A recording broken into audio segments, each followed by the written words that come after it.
Have you ever felt out of place, like you're somewhere you don't belong? Maybe you showed up to an event that ended up being the wrong place or wrong time.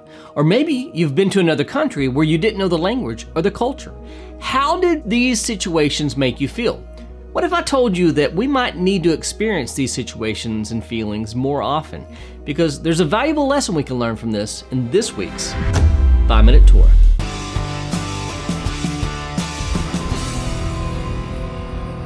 Shalom once again, I'm Darren, and I'm excited to be with you here once more for another video on the weekly Torah portion.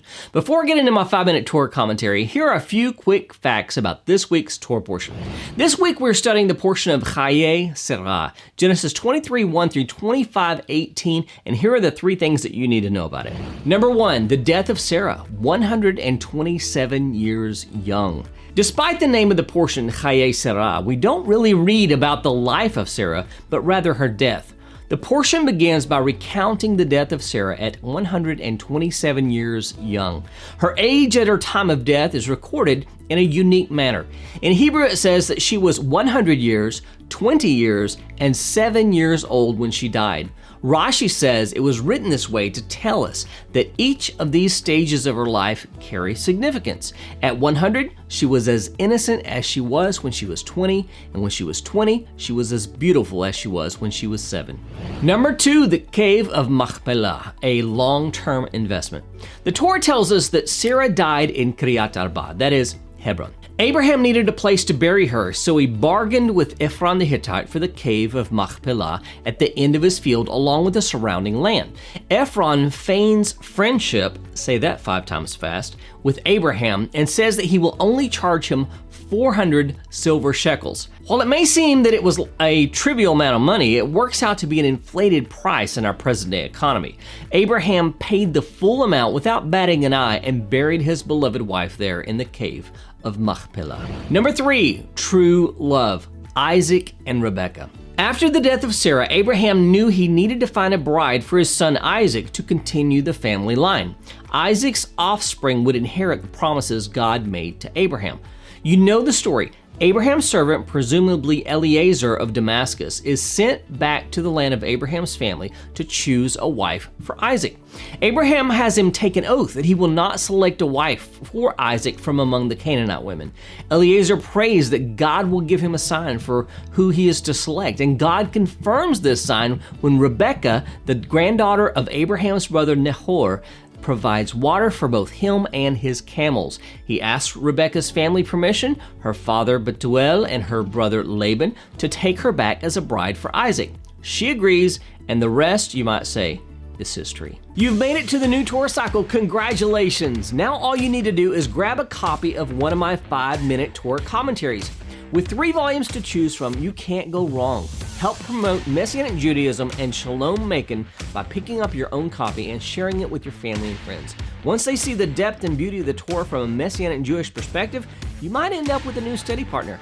Grab your copy today using the link in the description below this video. This week's Torah commentary is called Strangers and Aliens and comes from my book, 5-Minute Torah, Volume 3.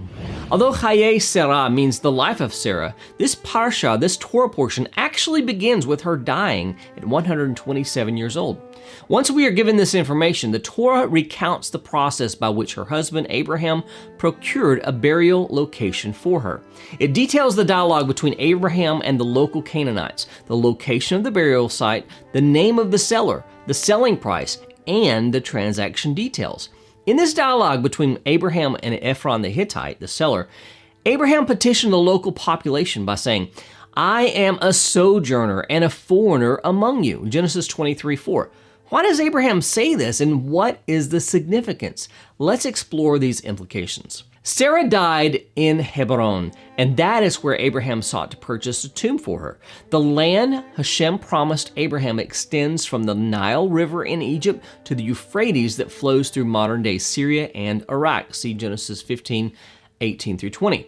Before Sarah's passing, Abraham had been dwelling in Beersheba, which is about 45 miles southwest of Jerusalem as a crow flies.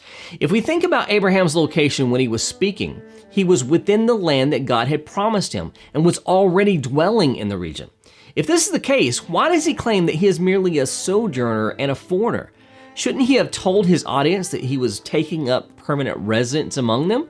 The Lubavitcher Rebbe resolves this by understanding Abraham's words to be more of a statement of spiritual identity. They remind us that we are merely sojourners in this physical world and naturally long for our true home. Although Abraham was a permanent resident of Canaan, he still considered himself to be a sojourner because he had not yet reached his final destination, the world to come. As we learned in our previous portion, the deeds of the fathers are signposts for the children. This means that the actions of our fathers have a significant bearing on how things play out in our own lives. The actions of Abraham, Isaac, and Jacob in particular have a great effect upon us. If we are spiritually in tune, we follow the pattern of their successes. If we are spiritually dull, however, we will follow their shortcomings. Abraham longed for the day that God's presence would be made manifest on this earth, and he considered his days to be merely sojourning until that time. Shouldn't it be fitting for his children to do likewise? A story is told about the Chofetz Chaim, Rabbi Yisrael Meir Kagan, in which a wealthy Jew from America who had been deeply touched by his teachings traveled all the way to Radin, Poland to visit the great tzaddik in his home. Upon entering his home, he was not only shocked but also appalled by the condition of his dwellings, particularly the lack of furnishings. There were no chairs, no table, no bed, etc. The Chofetz Chaim simply sat at a wooden crate with a candle where he learned Torah. "Where's your furniture?" the visitor asked. "Where's yours?" the tzaddik replied. "That's a ridiculous question. I'm merely traveling from far away. Why would I carry all of my furniture with me?" retorted the visitor. "The same is true for me," the Chofetz Chaim replied. "I'm only passing through this world. Carrying my possessions with me on this journey would be too cumbersome. They're waiting for me at the end of my journey." The apostles took this position as well. Peter urged his disciples to consider themselves as sojourners in this life, so that they would not succumb to the enticements of this world. "Beloved, I urge you as sojourners and exiles to abstain from the passions of the flesh, which wage war against your soul. Keep your conduct among the Gentiles honorable, so that when they speak against you as evildoers, they may see your good deeds and glorify God on the day of visitation." 1 Peter chapter 2, verses 11 and 12. We must always remember that this life is not permanent. As Peter reminds us, we are merely sojourners in this life.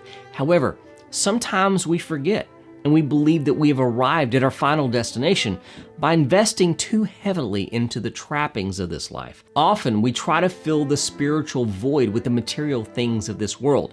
However, if we are truly sons and daughters of Abraham, then we should be living with a similar perspective to Abraham. It's time we reassessed our purpose in this life. Have we forgotten that we're merely sojourners? Are we using the time, the energy, and the resources we have been given to live for a higher purpose, or have we settled for less than what we were created for? As long as we view this life as our home, we will never be able to elevate the holiness of this world and create a dwelling place for God's presence. If we're honest with ourselves based on how we've been living our lives up to this point, can we say, "I'm a sojourner, a foreigner among you," or have we become a permanent resident of this world? What are some signs that we may have been lulled into becoming too comfortable in this life? Is there anything wrong with enjoying the pleasures of this world? How do we know if we've gone too far? And where do we draw the line between partaking in the blessings of God and letting those blessings become all-consuming? Please help me out by posting your thoughts in the comments below. And don't forget to keep up with our series, Repaving the Romans Road. If you missed any of the previous lessons, you can check them out right here. I'll see you next week for another Messianic insight into the eternal Torah of God. Blessings from Shalom Macon, the place where disciples of Yeshua learn, connect, and grow.